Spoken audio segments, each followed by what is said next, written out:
Hi everyone, welcome to my channel.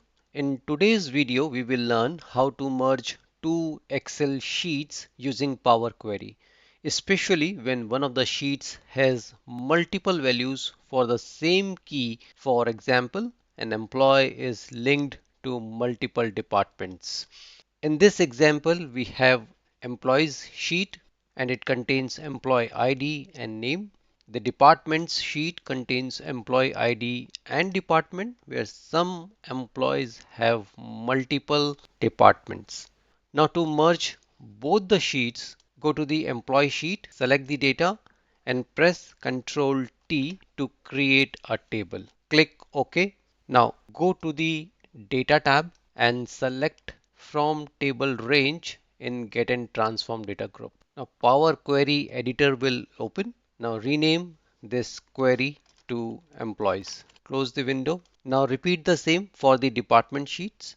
Go to the department sheets, select anywhere in the data, press Ctrl T, click OK, go to the data tab and click on from table range option. In the Power Query editor, change the name to departments.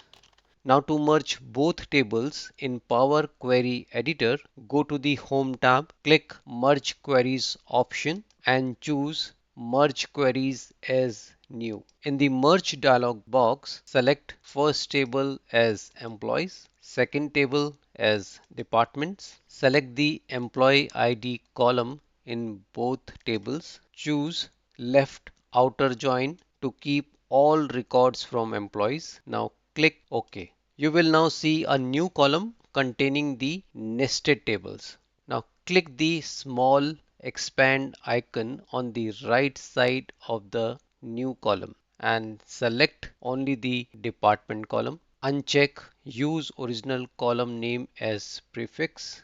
Click OK.